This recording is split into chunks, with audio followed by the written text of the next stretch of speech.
Okay, that's okay. I'm just curious about it. Okay, I'm gonna go here with our friends from Japan, please. I came from Japan. Our company is Nexus biofeedback equipment, and I'm interested in neurofeedback here. So I would like to study this kind of neurofeedback and come back to Japan and for this kind of conference or meeting. Great, thank you. So, me too.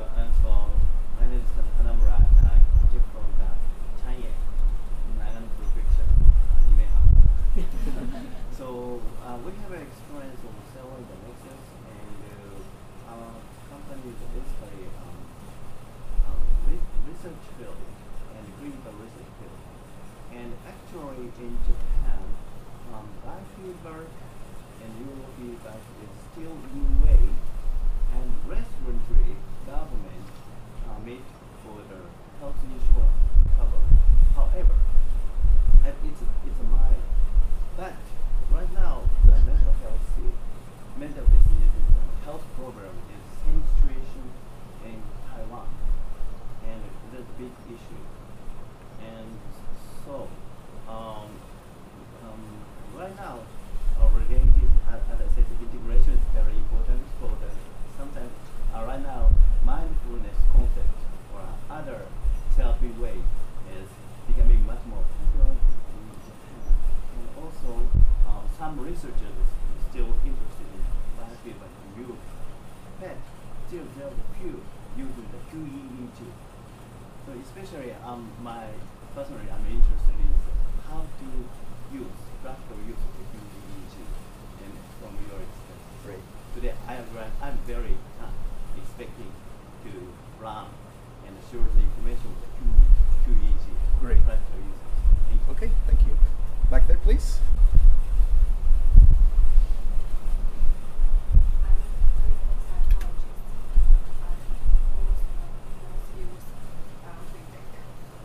Biofeedback, okay. So you don't know much about neurofeedback, but you use biofeedback. Okay, okay, great. Thank you. Back there, please. My name is Tiffany. I'm a mental health therapist. So I just started a company who is interested in developing neurofeedback and therapy. So we don't have any specific equipment that we want to use, so I'm just here to learn what's qEEG, what's HRV. Okay. So their focus is more on qEEG and HRV, treating patients with dementia, Mm-hmm. anxiety, depression, and stress-related and insomnia. Okay, great. Thank you, Tiffany. Back there, please. I'm a clinical psychologist. I have no experience about qEEG, Okay. but sometimes I use biofeedback,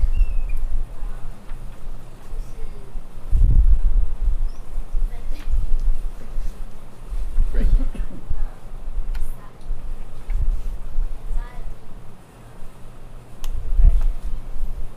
Okay. Great. Thank you. You, sir? My name is Willie. I'm a student, and Professor Xu is my teacher. Yeah. So we use neurofeedback for ADHD children, and my personal interest have sports psychology. And our lab have reaction time training, and he has some for sports. I don't know how to really use to players, and how to gain their performance. Okay. Or using some technique. Great. Thank you. Yeah, you like that.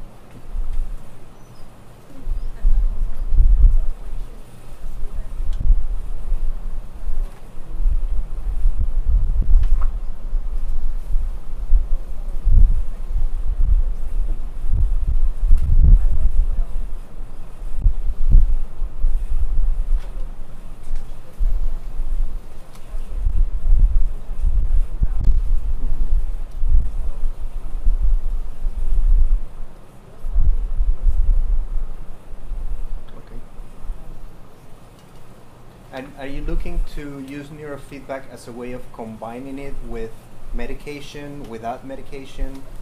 Both, maybe? A little bit of both. Okay, great. Thank you.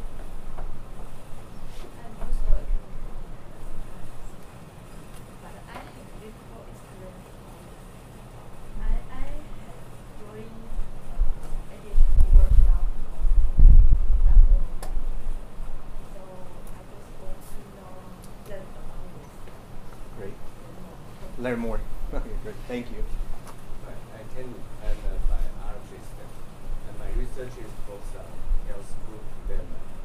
And actually, I now work on this field. I just want to learn something new to see any experiment can help me to develop health group, especially on expression, anxiety. Okay. Great. All right. Very good. Am I missing anyone? All right. Can you hear me okay without the microphone? Okay. Because I want to be able to move around the room. All right. Great. Yes. By the way, I'm also interested in how to adopt the neurofeedback for chronic pain control. For chronic pain. For instance, you just mentioned fibromyalgia and other types of. Oh, great. Yes. Great. Thank you. All right. So I am very happy to see we have a variety of interests. We have psychiatry, you have sports psychology, you have clinical work. And I think it's a very good thing because we're going to be able to combine experiences. Now, the other important thing is that you guys get feedback from each other. And I'm actually very thrilled to have some psychiatrists here in the building because in Colombia it's been the experience that a lot of psychiatrists are not very open-minded about neurofeedback. There's still a prevalence and the tendency to follow medication-based protocols. And a lot of psychiatrists and neurologists back home tend to see neurofeedback as snake oil, placebo type treatment or black magic or something like that. And so as psychiatrists, my hope is that you also see that nutrition and exercise are very useful elements into a client's treatment. And when combined with neurofeedback and biofeedback, you are going to see absolutely magnificent gains in them. So the idea is that we don't rely on medication unless we need to, but that we can also use strategies that can cut down and stop the medication and get the client to be healthy and adapted to society a lot quicker. Okay. With that in mind, let me ask you, how many of you use psychophysiological stress profiles in your practice? How many of you do a stress profile that combines heart rate variability, EMG, temperature, GSR? Anybody does that here? Stress profiles? You do? Okay. Anybody else? No? Okay. Well, good. So we're going to learn how to do a stress profile and why it is important, okay? So let's get into business and go over what we're going to talk about today. And normally I was talking to Paul yesterday, and we're scheduled to go around 5, but everywhere I go do a workshop, I tell people, whenever you're tired and you want to go home, tell me to stop. So I will go until you want me to go, okay? Because I'm here for you to learn. That's the idea. So if we go a little bit past 5 and that's okay with you, Paul, and that's okay with everybody here, I'll go, okay? So if it is 6 o'clock and you want to keep going, we'll keep going. If it is 6 o'clock and you're tired, you want to go home, start throwing things at me, and I'll go home, all right? So I just want you to feel comfortable, and I want you to get every single minute out of this, okay? And because we have some things to cover, we might have to extend our schedule a little bit, okay? But it's because I want you guys to learn this stuff, all right? So, with that in mind,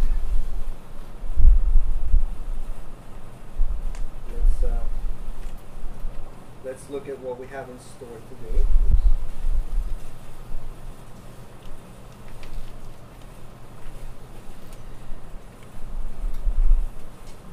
So that's the outline that I had planned for today. We're gonna start talking about trauma because I know a lot of you, or some of you, are interested in PTSD. But I think it's very important that everybody covers trauma, and I will explain as we go throughout the lecture. I will explain why that is important. And we're going to talk about psychophysiological stress, the stress response, the HPA axis and glucocorticoids and adrenaline and all some hormones that are relevant to the stress response and why they're relevant to your clients. And we'll talk about the different biofeedback modalities. And we're going to talk about combined protocols. And combined protocols means how we can combine neurofeedback and biofeedback within the same session. So they're not mutually exclusive, okay? We can do biofeedback, any kind of biofeedback combined with neurofeedback in the same session. And that's a much better approach, a more potent and more powerful approach to your clients. You're going to see, normally in our side of the world, Colombia, the US, and South America in general, the tendency is for people to either do biofeedback alone or to do neurofeedback alone. And my idea is always integration and combination. So we're going to talk about that. And some protocols for trauma and PTSD. And we're going to see that trauma is not the same across clients. It's not a one-size-fits-all. So not every client with trauma has the same response in their brain or their physiology. So we need to adapt those protocols to the particular person, okay? Because biofeedback and neurofeedback are individual type techniques, okay? We need to find what works best for that client, what works best for that person. Some people like to do, for ADHD, a lot of people do the CC, theta, SMR, theta beta training. And with some ADHD clients that works fine, and they get better. So with some clients, they get worse. When I started, I would do CC, theta, SMR, and some kids would get more hyperactive, more inattentive. And when I did qEEG, when I started doing qEEG, I understood why that was the case. So I want to show you that ADHD, anxiety, depression, peak performance even, or trauma, look very different to people, okay? So we need to understand the person individually and individualize those protocols in that intervention. And as a practicum, you're gonna have the chance to do stress profiles with each other. So how to place the sensors, how to do the testing, how to do the analysis, and how to do the feedback to the client, how to do the interpretation. And then how to select protocols, okay, based on the response. And we're going to talk a little bit about heart rate variability. Who here knows about HRV? Okay, by show of hands, so a few of you. Who does not know anything about HRV? Okay, and we're going to talk about HRV and how we can combine HRV with neurofeedback. And as a matter of fact, whenever I do training with my clients, with my clinic, the very, very first thing I do is heart rate variability. I don't start with neurofeedback, I don't start with biofeedback, any other modality. I start with HRV. That's the very first thing. And we'll see why that is so important. And then we're going to do an intro to qEEG. So like I said, I have many qEEGs that I have recorded over the years. And I want to show you what depression looks like in the brain, what epilepsy looks like in the brain, what PTSD looks like in the brain, what ADHD looks like in the brain, and the different subtypes or phenotypes. Jake Ockelman, my mentor, does a lot of work with phenotypes, different genetic markers and neuromanifestations of a condition. And with qEEG, we can identify about 6 different subtypes of ADHD. So behaviorally, ADHD might be very salient, inattentive, hyperactive, losing focus, oppositional defiant. You know, if we go by DSM-4, DSM-5, there's a cluster of symptoms, and they meet those symptoms very well. But when we look at the brain, the symptoms might be the same for 2 people, behaviorally, outwardly, but in the brain they look totally different. And we need to train different parts of the brain. Okay? If I'm going too fast, you need to slow down, let me know. If you don't understand what I'm saying, let me know. And then, so we'll do EEG interpretation.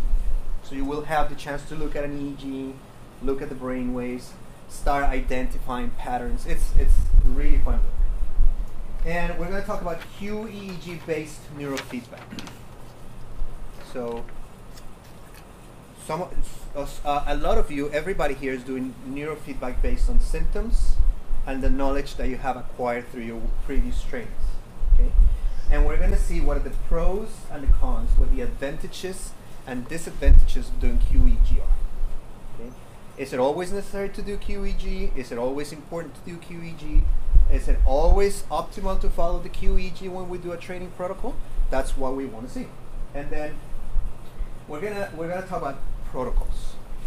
Now, normally, some of my colleagues around the world don't like teaching protocols when they come to workshops. And I partly agree with that, I partly disagree with that. And I partly agree because I think as clinicians, as professionals, we need to tap into that insight, the talent that we have for identifying something and create our own protocols. But I understand that knowing some protocols to go with are also essential. That you need something that you can do. Because after all, you're coming to see me here in the hopes that I would present something that you can go and take home. And that's the idea. I want you to go home tomorrow to your clients and start using this stuff, what you learned here. That's the main thing. So I don't wanna use a lot of theory, because that you can go and read in your own time. You can do another specialized training. You can do mentoring for that. The most important thing is that you learn how to place the sensor, that you know how to modulate the amplitude of the brain wave, when to train, when not to train, when to change it. Okay, that's the essence of our training here today. And we'll talk about sports, because I see some of you, I'm very happy to see some of you are sports oriented. And many of you in the future might want to work with sports. It's a really fascinating, fun field. And you're going to see that a lot of athletes have clinical presentations. There's ADHD clients, there's clients with depression, there's athletes who commit suicide or attempt suicide. There's athletes who have trauma, sports-based emotional trauma, sports-based PTSD. So we'll talk into that, and we'll cover different brain waves when it comes to the athlete, the zone states with alpha training, new rhythm, EMG, qEEG, biofeedback. All right. So we'll try to respect this as much as possible. I'm very flexible in terms of if you want to touch on something a little more, and if you want me to talk about something a little more, I can do it. Again, I'm here for you to learn. So that's the basic of what we're doing. But if we need to switch around, we'll switch around. Okay. All right. So then let's start our. So the first thing I want to talk about today is trauma, and why I think trauma is really important. Okay? The reason I started talking about trauma is because when I learned about this about a year ago, it really changed my professional and personal life. It really changed the way I do neurofeedback, and I do biofeedback, and I do brain spotting. And if you don't know what brain spotting is not, it doesn't have to do anything with neurofeedback. It's a trauma-based therapy that was developed by David Grant in the United States. And I have my colleague Nancy Tung, who lives in the United States. She's from Taiwan. She's going to be doing, she's going to start brain spotting trainings in March of next year. So if you're interested in that, I would be more than happy to talk a little bit about what brain spotting is and why it combines so beautifully and so exquisitely with neurofeedback. So again, everything I do, I combine with neurofeedback or biofeedback. And the reason I believe it's important to talk about trauma is that every condition that you will treat from now on for the rest of your professional lives is trauma-based. Okay? Every condition that you treat from now on is going to be trauma-based. It's going to have some trauma background. ADHD, depression, anxiety, sleep disorders, maybe epilepsy, traumatic brain injuries. They have a base. They're based in trauma, emotional trauma. Okay, so the first advice that I want to give you is always do a trauma history on your client. Whichever condition they come with, regardless of the condition they present with, always do a trauma assessment history. Because more than likely, there's going to be a history of trauma in that client. Okay? Now, that client may remember what the trauma is: sexual abuse, PTSD from war, psychological abuse, a car accident, losing a loved one, or the client may not remember because the trauma can be pre-verbal. So when our mommies are pregnant with us, they can get traumatized, and so can we. So client might not remember, but always, my advice is from now, always do a trauma assessment history with the client, regardless. Okay? Now, the client might say, well, there's nothing, and there might be something. So try to be really thorough, very profound in your assessment, and you will find something. And why do we study trauma? Well, everything started in 1997 when the CDC, the Center for Disease Control in the United States, and this company called Kaiser Permanente did what's called today the ACE study, or the ACE study, which stands for Adverse Childhood Experiences. The interesting thing about this study is that it was done by physicians, medical doctors, not psychologists. And these doctors were initially studying disease in the population. So they surveyed 17,000 people ages 18 and over. So all of them were over the age of 18. And they were discovering that the diseases, the illnesses that they were presenting were connected to previous childhood experiences.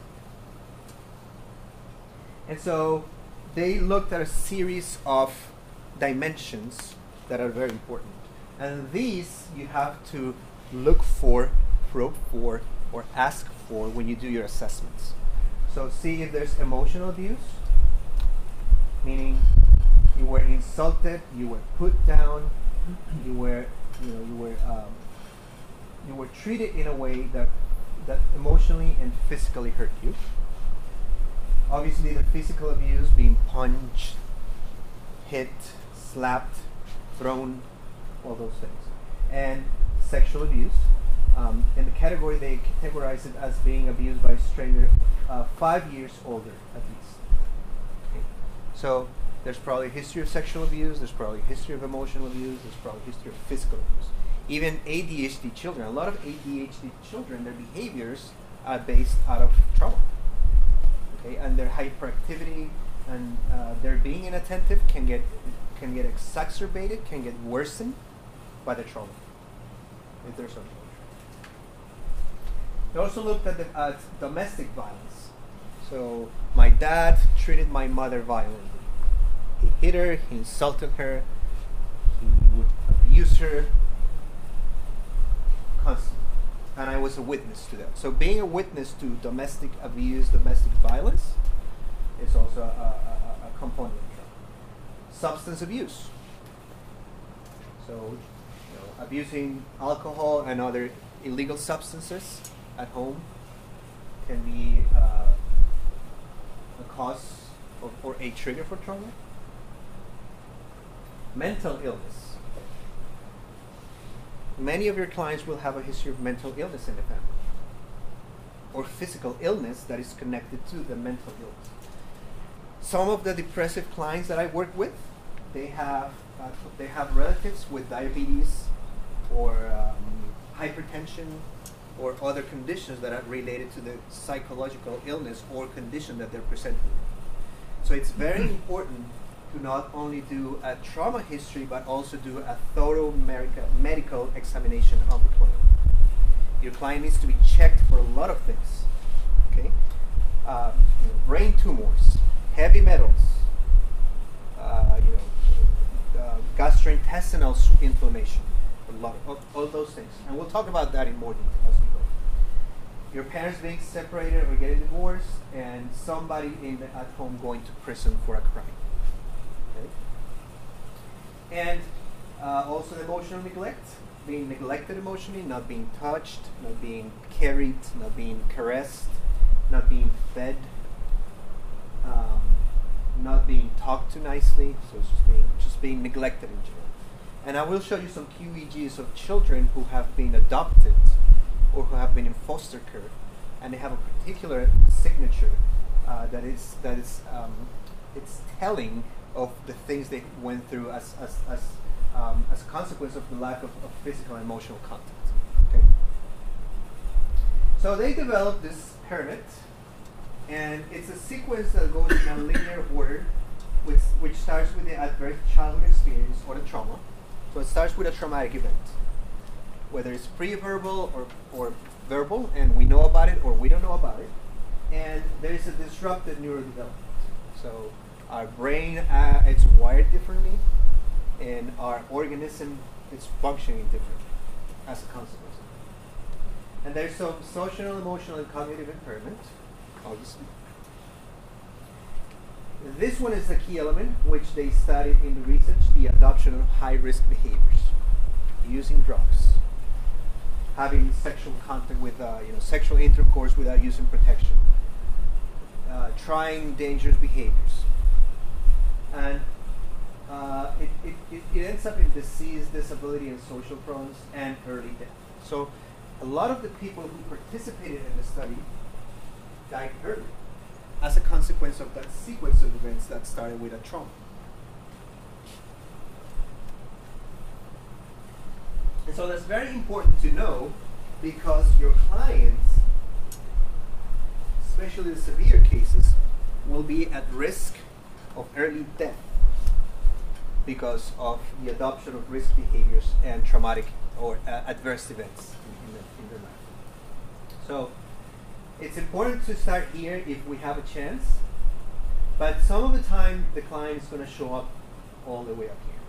The trauma occurred a long time ago, or it's an ongoing event, and so we need to interrupt that cycle as quickly and as effectively as possible. And here's some statistics like they always do. People with different levels of education and different age groups and different ethnicities, which goes to show that basically trauma does not discriminate. All of us, or most of us, at some point in our lives are going to be traumatized by something, and at least we're going to experience at least at one point in our lives some kind of trauma. So it's important to know that. And so here are the specific percentages for emotional abuse, physical abuse, divided by gender and education. And if you look on line A study Kaiser Permanente, you can find all of that. So this is taken out with permission from their website, but you can find all that and you can read it more. So what did they find in terms of disease? Alcoholism and alcohol abuse, chronic obstructive pulmonary disease, depression, fetal death, health-related quality of life, illicit drug use, poor work performance, financial stress. So all of these were the consequences, behavioral, physical, medical consequences of adverse childhood events. And your clients will present with those. Now, oftentimes your client will come to you and say, I want to do neurofeedback for my depression, right? Or I want to do neurofeedback for my anxiety. Or I want to do neurofeedback because I cannot focus at school. I cannot sleep at night. Now, that's the most salient feature for them. That's the most important and painful symptom for them. But underlying that, there's a history.